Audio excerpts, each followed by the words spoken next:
नमस्कार, सुप्रभात, good morning. कैसे हैं आप सब? आशा करता हूँ कि आप सब बहुत अच्छे होंगे। साथियों, उत्तर प्रदेश में पुलिस की जो परीक्षा है वो स्थगित कर दी गई है, यानी कि री एग्ज़ाम कंडक्ट होंगे, पुनः परीक्षा आयोजित करवाई जाएगी। तो आज तक का जो इतिहास है वो इस बात की गवाही देता है कि जब भी री एग्ज़ाम कंडक्ट हुआ है, पुनः परीक्षा आयोजित करवाई गई है, तो वो पूर्व की परीक्षा की तुलना में बहुत ज़्यादा कठिन हुई है। और कई बार तो ऐसा हुआ है कि जहां पर क्वालिफाइंग नेचर की परीक्षा होती थी वहां स्टूडेंट्स क्वालिफाई भी नहीं कर पाए हैं। तो क्या इस बार हम इसके लिए तैयार हैं? क्या यूपीपी 2024 का जो एग्जाम होने वाला है उसके लिए हम कुछ स्ट्रेटजी बना रहे हैं? हम कुछ नए तरह की नोट्स, बुक्स या कुछ और स्ट्रेटजी अपने पढ़ने के अंतर्गत शामिल करने वाले हैं। साथियों, मैं हूं अम्बरीश शुक्ल। आप सबको निःशुल्क हिंदी पढ़ाने के लिए मैंने प्रण लिया है। पिछली जो परीक्षा हुई जिसमें कई तरह की अनियमितताएं हुई और गवर्नमेंट ने अंतोगत्वा इस परीक्षा को स्थगित कर दिया, कैंसिल कर दिया। अब हमारे सामने एक ऑप्शन है कि हम क्या फिर से कोचिंग करें। बहुत सारे मेरे प्रिय भाई छोटे हैं जो पैसा नहीं जमा करके दोबारा कोचिंग कर सकते, जिनके पास पैसे नहीं हैं। तो उन सब के लिए मैं निःशुल्क कोचिंग लेकर आ रहा हूं यूपीपी के लिए। आप सब इस वीडियो को शेयर करिएगा। मैं आपको पूरा पढ़ाऊंगा। हिंदी वाला पोर्शन में प्रयास करूंगा कि जितने भी प्रश्न आए 100% प्रश्न आपको यहाँ कक्षा से मिलेंगे।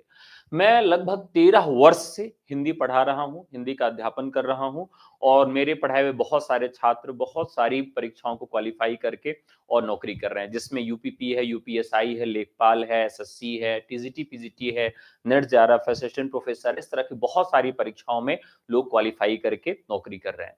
तो एक लंबा एक्सपीरियंस मैं आपके साथ शेयर करूंगा और इसके लिए कोई भी चार्जेस आपसे नहीं लूंगा। आपको निःशुल्क ये कक्षाएं उपलब्ध होंगी। तो चलिए साथियों, आज बात करते हैं कि जो सिलेबस है वो किस तरह का है और इस सिलेबस के अकॉर्डिंग हमको किस तरह की स्ट्रेटजी अपनाना है। वैसे सिलेबस से आप लोग अवगत होंगे। आज मैं आप सबको यहाँ पर जो सामान्य हिंदी का पाठ्यक्रम है अ, उसे दिखाने का प्रयास कर रहा हूँ कि सामान्य हिंदी में आपको क्या क्या पढ़ना है। सामान्य हिंदी के पाठ्यक्रम की बात करें तो इसका पाठ्यक्रम देखने में बहुत छोटा लगता है, लेकिन इस बार की पेपर की तुलना में अगला पेपर जो होगा वो बहुत ही ज्यादा कठिन होगा, यानी कि आप उसे कह सकते हैं कि बहुत हार्ड होगा।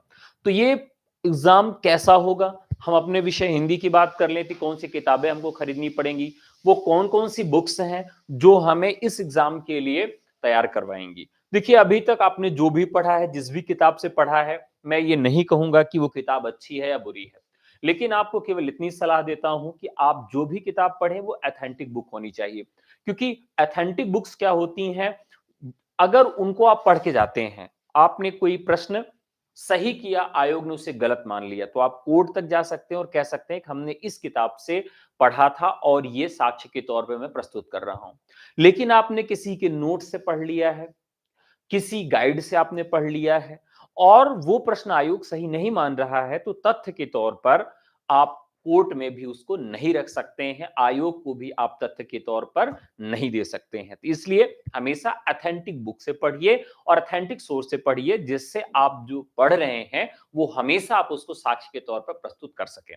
तो चलिए देखते हैं हिंदी का जो पाठ्यक्रम है। पाठ्यक्रम देखने में बहुत छोटा है, जैसे है कि सत सैया के दोहरे, देखन में छोटे लगन और घाव करे गंभीर। तो ये पाठ्यक्रम जो है देखने में तो बहुत छोटा लगता है साथियों, लेकिन बहुत घातक है, बहुत खतरनाक पाठ्यक्रम है। चलिए देखते हैं कि कैसे पाठ्यक्रम हमारा खतरनाक है और क्या स्ट्रेटजी हमको अपनानी है। हिंदी और अन्य भारतीय भाषाएं, जैसा कि पहला चैप्टर है हिंदी और अन्य भारतीय भाषाएं। यहां भारत की भाषाएं और हिंदी, हिंदी की जो भाषाएं हैं और हिंदी के अतिरिक्त जो भाषाएं हैं, यहां भारत की भाषाओं की चर्चा की गई है। तो सबसे पहला तो प्रसंग जुड़ता है कि जो 8वीं अनुसूची है, भाग 17 में 8वीं अनुसूची के अंतर्गत जो 22 भाषाएं हैं, उन 22 भाषाओं पर तो हमको थोड़ा थोड़ा जानकारी रखनी ही है और 22 भाषाओं के अतिरिक्त हिंदी पर हमें पूर्ण रूप से जानकारी रखनी है। तो 22 भाषाओं के विषय में जानकारी रखना है, उनके उद्भव, उनके विकास पर जानकारी रखना है, उनकी विशेषता, उनके क्षेत्र पर, उनके अपभ्रंश पर पूरी जानकारी रखना है, व्याकरणिक विशेषता क्या है उस पर जानकारी रखना है। हिंदी व्याकरण का मौलिक ज्ञान, ये बहुत छोटा सा टॉपिक है लेकिन देखने में उससे भी ज्यादा खतरनाक है। जब आपसे हिंदी व्याकरण का मौलिक ज्ञान कहा जा रहा है, यूपीएसआई और यूपीपी में एक बहुत बढ़िया पेपर बनाया जाता है, एक अच्छे स्तर का पेपर बनाया जाता है। क्योंकि ये री एग्जाम है तो और कठिन बनाया जाएगा। हिंदी वर्णमाला, हिंदी वर्णमाला के लिए बात कर लें तो बहुत टफेस्ट है। यहां आपको बहुत कठिन प्रश्न अब वर्णमाला में देखने के लिए मिलेंगे। तद्भव तत्सम पर्यायवाची विलोम अनेकार्थक वाक्यांशों के स्थान पर एक शब्द, समरूपी समभिन्नार्थक शब्द, अशुद्ध वाक्यों को शुद्ध करना, लिंग वचन कारक सर्वनाम, विशेषण क्रिया काल वाच्य अव्यय उपसर्ग प्रत्यय संधि समास, विराम चिन्ह मुहावरे एवं लोकोक्तियां, रस छंद अलंकार आदि, अपठित बोध, प्रसिद्ध कवि लेखक एवं उनकी प्रसिद्ध रचनाएं।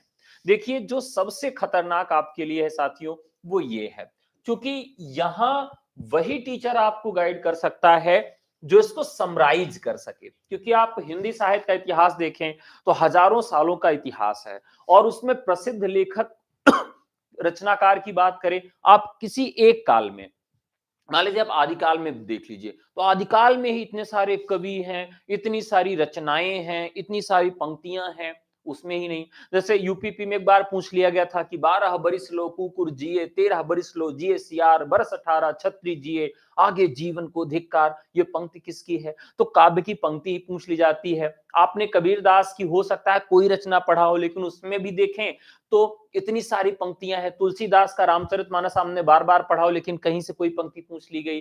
तो ये मालूम होना चाहिए कि कौन सी चीज को हमें इस परीक्षा के दृष्टि से पढ़ना है। कम पढ़ना है ऐसा नहीं कि हमको पूरा साहित्य पढ़ना, पूरा हिंदी व्याकरण पढ़ना है, कम पढ़ना है और कम पढ़े हुए में से पूरा परीक्षा में आ जाए इस तरह से पढ़ना है। तो यहां पर सबसे कठिन बिंदु क्या है कि प्रसिद्ध कवि हम कैसे चुनें, क्योंकि अगर ये दे देते कि भाई ये 10 कवियों को हमें चुनना है, 10 कवियों को हमें पढ़ना है, तब तो हमारे लिए आसान हो जाता है कि 10 कवि हमें पढ़ने हैं। लेकिन इन्होंने किसी कवि या किसी लेखक का नाम नहीं दिया है। कवि और लेखक हमें अपने अनुसार ही चुनना है कि कौन महत्वपूर्ण है। तो प्रसिद्ध कवि लेखक और उनकी प्रसिद्ध रचनाओं को चुनना है। और हिंदी भाषा में पुरस्कार, ध्यान रखिएगा हिंदी भाषा में बहुत सारे पुरस्कार हैं। देखिए हिंदी भाषा के लिए कुछ विदेशी पुरस्कार भी हैं और कुछ भारतीय पुरस्कार भी हैं। ज्ञानपीठ पुरस्कार है, सरस्वती सम्मान है, व्यास सम्मान है, मूर्ति देवी पुरस्कार है। कहां से दिया जाता है, कौन देता है, किस भाषा पर दिया जाता है। जैसे साहित्य अकादमी पुरस्कार है, कितनी भाषाओं पर दिया जाता है। अब देखिए 8वीं अनुसूची में केवल 22 भाषाएं हैं लेकिन ये 24 भाषाओं में पुरस्कार दिया जाता है। वो दो और भाषाएं कौन सी हैं? जैसे अंग्रेजी में ये पुरस्कार दिया जाता है कि नहीं, अंग्रेजी के लिए पुरस्कार दिया जाता है कि नहीं दिया जाता। तो इस तरह के बहुत सारे प्रश्न हैं। और हिंदी भाषा में जो पुरस्कार दिए जाते हैं किस किस राज्य के द्वारा दिए जाते हैं, कौन कौन से पुरस्कार हैं, उसका पहला पुरस्कार किसको मिला, अंतिम पुरस्कार किसको मिला, मिड में कौन सा मिला है, कौन सी रचना बहुत लब्ध प्रतिष्ठ हो गई, चर्चित हो गई। तो इस तरह से हिंदी भाषा में जो पुरस्कार है। और यहां इन्होंने जो एक और लाइन दे दी, क्या दे दिया, विविध। विविध देकर इन्होंने सब कुछ खत्म कर दिया कि भाई जो भी पाठ्यक्रम में लिखने से मुझसे छूट गया है वो विविध में आप काउंट कर लेना। तो एक मजेदार ये है कि विविध लिखने की वजह से कुछ भी नहीं छोड़ रहे हैं, यानी कि आपसे भाषा विज्ञान, व्याकरण और साहित्य तीनों चीजें पूछ रहे हैं। अब देखते हैं कि क्या हमारी स्ट्रेटजी होनी चाहिए। देखिए यहां पर कोई टीचर आपको ये नहीं बताता है कि आपको किस किताब से पढ़ना चाहिए। ज्यादातर लोग गाइड आपको सजेस्ट करेंगे या अपना नोट सजेस्ट करेंगे या तो फिर आपसे कहेंगे कि मेरा कोर्स ले लीजिए। ये इस पे मैं कोई व्यंग नहीं करूंगा, कोई टिप्पणी नहीं करूंगा। हाँ मैं इतना कहूंगा कि अगर आप कोई सही सोर्स चाहते हैं तो एक सोर्स है ये किताब, अगर आप सब चाहें तो ले सकते हैं। ये मेरी किताब नहीं है, मेरी किताब भी मार्केट में आने वाली है, लेकिन मैं ये नहीं कहूंगा कि मेरी किताब लीजिए आप। मैं आपको कहूंगा कि अगर आप एक अच्छा सोर्स लेना चाहते हैं तो आधुनिक हिंदी व्याकरण और रचना डॉक्टर वासुदेव नंदन प्रसाद की किताब है। ये किताब अथेंटिक है। या तो आप एक किताब और ले सकते हैं, यह है हिंदी शब्द अर्थ प्रयोग डॉक्टर हरदेव बाहरी। लेकिन इसमें पूरी चीजें आपको हरदेव बाहरी में नहीं मिलेंगी, वो काफी मोटी किताब है। ठीक है। और इसके अलावा आपके पास बहुत सारी किताबें होंगी, लूसेंट हो सकता है, पीएन पांडे की बुक हो सकती है, बहुत सारी किताबें हो सकती है, किसी को ख्यात प्रख्यात अध्यापक की पुस्तक हो सकती है। तो आपको इतना ही मैं सजेस्ट करूंगा कि ये इन किताबों में से आपको जो किताब पढ़नी है वो किताब है आपकी वासुदेव की। यहां से आपको फैक्ट पढ़ना है, ध्यान रखिएगा। और उदाहरण आप चाहे तो हरदेव बाहरी से पढ़ सकते हैं। इस किताब में आपको जो भी चीजें हैं वो परीक्षा की दृष्टिकोण से हैं, सारे उदाहरण आपको मिल जाएंगे, सारी चीजें इसमें मिल जाएंगी। और ये ऐसी ऑथेंटिक बुक है कि अगर आप इसे न्यायालय में भी साक्ष्य के तौर पर प्रस्तुत करेंगे कि मैंने ये सही उत्तर लगाया है और आयोग इसका उत्तर दूसरा मान रहा है, तो आपकी बात इस किताब के आधार पर मान ली जाएगी। तो ये ऑथेंटिक बुक है, ये किताब आप खरीदिए। बाकी किताबें जो है उसमें बहुत सारी गलतियां हैं, हिंदी में बहुत सारी गलतियां हैं। जैसे मैं कुछ गलतियों की तरफ आपका ध्यान आकर्षित करना चाहूंगा, आप ये मुझे कमेंट करके बताइएगा कि क्या ये गलतियां आपको मिली। जैसे एक प्रश्न पूछा जाता है कि हिंदी में कुल कितनी जो है बोलियां हैं, ध्यान रखिएगा, हिंदी की बोलियां, हिंदी की बोलियां, ये बहुत ही विवादित प्रश्न है। तो बताइए हिंदी की बोलियां कितनी हैं, हिंदी में बोलियां कुल कितनी हैं। अब आप कहेंगे सर मैंने इस किताब से पढ़ा है, मैंने इस आंसर से पढ़ा है, तो आपको कुछ जगह मिलेगा 17, कुछ जगह मिलेगा 18 और कुछ जगह मिलेगा 19। ठीक है, ये तीनों चीजें आपको मिलेंगी, तीनों चीजें आपको मिलेंगी कि 17 बोलियां हैं, 18 बोलियां हैं, 19 बोलियां हैं। ये अलग अलग पुस्तकों में आपको अलग अलग डाटा मिलेगा। इसी तरीके से आपसे स्वर की बात किया जाए, स्वर की बात किया जाए कि हिंदी में स्वरों की संख्या कितनी है, तो कुछ पुस्तकों में आपको 10 स्वर मिलेंगे, कुछ में 11 मिलेंगे और कुछ में 13 स्वर मिलेंगे। यहां पर भी आप देखेंगे कि बड़ा कंफ्यूजन क्रिएट होता है कि वास्तव में स्वरों की संख्या कितनी है। ठीक है, इसी तरीके से कुछ और बात करते हैं, जैसे आगत स्वरों की बात कर लेते हैं। किसकी बात कर लेते हैं, आगत स्वर, आगत स्वर कितने हैं, आगत स्वर कितने हैं। तो यहां पर आपको एक तो मिलेगा अ, तो आगत स्वर अ है, लेकिन इसमें भी आपको विवाद मिलेगा कि ये कहां से आया है। तो कुछ जगह आपको मिलेगा कि ये अरबी से आया है, अरबी भाषा का है, कुछ जगह आपको मिलेगा ये फारसी भाषा से है और कुछ जगह आपको मिलेगा ये अंग्रेजी भाषा से है। ठीक है, ये जो स्वर है ये आपको तीनों अलग अलग फैक्ट मिल जाएगा कि ये यहां से लिया गया है। ठीक है, यहां पर विलुप्त स्वर की बात कर लेते हैं, विलुप्त स्वर की बात कर लेते हैं साथियों। तो विलुप्त स्वर की अगर बात करें तो यहां पर भी अलग अलग फैक्ट आपको मिल जाएगा। विलुप्त स्वरों की बात करें तो आपको कौन कौन से स्वर मिलेंगे, तो विलुप्त स्वर में एक तो आपको मिलेगा री। ठीक है, री क्या था, वैदिक काल में एक स्वर के जैसे प्रयोग किया जाता था और री के दो रूप मिलते थे, ह्रस्व री और दीर्घ री, यानी कि छोटी री और बड़ी री। बाद में जब हम वर्तमान में हिंदी की बात करते हैं तो ये व्यंजन के तौर पर प्रयोग होने लगा। इसी तरीके से एक री की मात्रा है, री में बड़ी री होती थी, छोटी री और बड़ी री, तो जिसको आप दीर्घ री कहते हैं, तो दीर्घ री भी क्या हो गई, विलुप्त हो गई। आप देखेंगे तो विलुप्त स्वरों में आपको इसमें से अलग अलग तथ्य मिल जाएगा, इसमें भी बड़ा कंफ्यूजन है।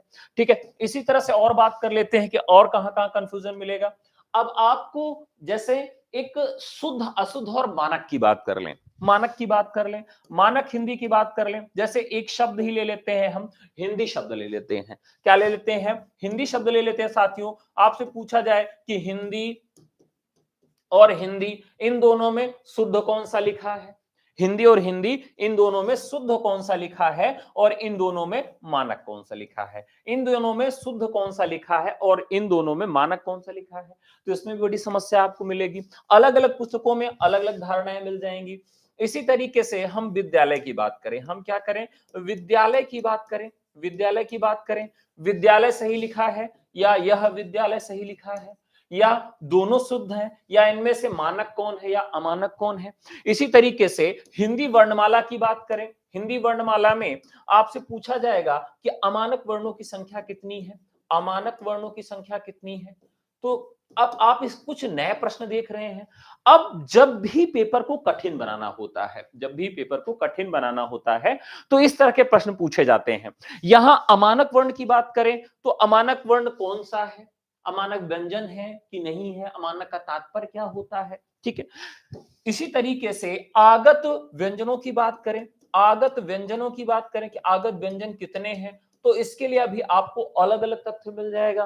कहीं कहीं आपको मिलेगा क ख ग ज मिलेगा, कहीं कहीं फ भी मिल जाएगा। ठीक है, इससे भी बड़ी समस्या है द्विगुण और उच्छिप्त व्यंजन, प्रकंपित व्यंजन क्या है। तो एक एक वर्ण का जो इतिहास है, अगर हम केवल वर्णमाला पे ही बात कर लें तो इतने जटिल प्रश्न बन सकते हैं, इतने जटिल प्रश्न, कठिन प्रश्न बन सकते हैं कि आपने भले ही हिंदी पढ़ा था, हो सकता है यूपीपी में आपने बहुत अच्छा स्कोर किया रहा हो जो अभी एग्जाम हुआ था, लेकिन री एग्जाम इससे बहुत कठिन होगा। ठीक है, इसी तरीके से हम संधियों की बात कर लें, संधि की बात कर लें तो संधियां भी अब अपवाद वाली संधियां पूछी जाएंगी। इसमें क्या पूछी जाएंगी, कैसी संधियां पूछी जाएंगी, अपवाद की संधियां पूछी जाएगी। जैसे आपसे पूछा जाएगा अक्षौहिणी, ठीक है, अक्षौहिणी जो है इसमें आप संधि विच्छेद करिए और संधि का नाम लिखिए, तो ये काफी कठिन हो जाएगा आपके लिए।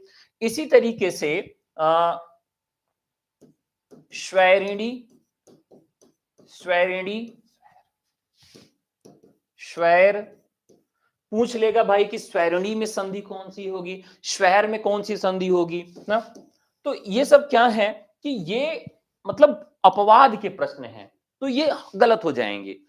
समास की बात कर लेते हैं, समास में भी ऐसे बहुत सारे अपवाद वाले प्रश्न हैं जो गलत हो जाते हैं। जैसे आपसे पूछ लेगा कि नूरजहां में कौन सा समास है, इलाहाबाद में कौन सा समास है, इलाहाबाद में कौन सा समास है, या आपसे पूछ लेगा कि 3 गुना में कौन सा समास है, 3 गुना में कौन सा समास है, 3.5 में कौन सा समास है, 3.5 में कौन सा समास है, या आपसे पूछ लेगा कि 29 में कौन सा समास है, या फिर आपसे पूछेगा कि 52 52 में कौन सा समास है। ठीक है, या आपसे पूछ लेगा कि चौराहा में कौन सा समास है। तो आप सब कहेंगे कि सर हमने तो यही पढ़ा है कि सब में द्विगु समास है, लेकिन साथियों ये जितने समास है सब में द्विगु समास नहीं है। जिसमें गिनती आ जाती है इसका मतलब ये नहीं है कि वो द्विगु समास ही है, नहीं है। अब जब भी प्रश्न बनेगा वो अपवाद के प्रश्नों से बनेगा। कहां बनेगा, अपवाद के प्रश्नों से बनेगा। इसी तरीके से बात कर लें समास के अलावा हर एक चैप्टर से मैं आपके अपवाद के प्रश्न ला के दूंगा और वहां से ही प्रश्न पूछे जाएंगे, और वो प्रश्न परीक्षा के दृष्टिकोण से बहुत महत्वपूर्ण है, ये परीक्षाओं में पूछे जाते हैं। तो साथियों अब एक डेप्थ नॉलेज के साथ आपको एक स्ट्रेटजी के साथ तैयारी करने की आवश्यकता है, जहां हर चैप्टर के जो महत्वपूर्ण प्रश्न हैं वो आपको आने चाहिए। और आपको जब तक इस स्तर की तैयारी नहीं होगी, मुश्किल है कि इस बार का यूपीपी आप निकाल सकें या क्वालिफाई कर सकें। तो जुड़िए मेरे साथ, मैं आपको पूरा यूपीपी के लिए हिंदी निःशुल्क पढ़ाऊंगा, इसके लिए मैं कोई चार्ज नहीं लूंगा।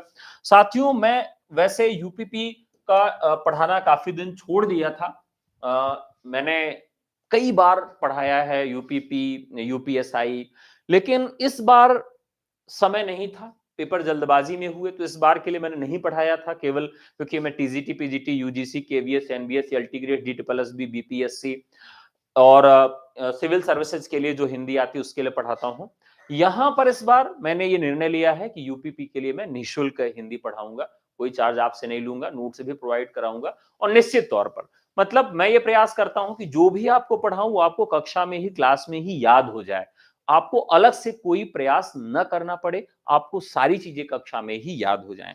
तो साथियों जुड़िए हमसे, और हमारा टेलीग्राम आप ज्वाइन कर लीजिए जिससे निःशुल्क क्विज भी आपको करवाए जाएंगे। ठीक है, तो आज के लिए इतना ही। आगे का जो चैप्टर है, आगे की जो बातचीत है वो आपसे हम करेंगे। तो वीडियो कैसा लगा जरूर बताइएगा। अगर आप निःशुल्क क्लास करना चाहते हैं तो कमेंट में यस जरूर लिखिएगा, वीडियो अपने मित्रों के साथ शेयर करिएगा। अगर मेरी बात में थोड़ा भी दम लग रहा है और ये जो सारे प्रश्न मैंने आपसे पूछे हैं, अगर इन प्रश्नों का आपको जवाब मालूम है तो कमेंट बॉक्स में पिन जरूर करिएगा। फिर आपसे मुलाकात होगी और एक महत्वपूर्ण वीडियो के साथ। तब तक के लिए नमस्कार, जय हिंद, धन्यवाद।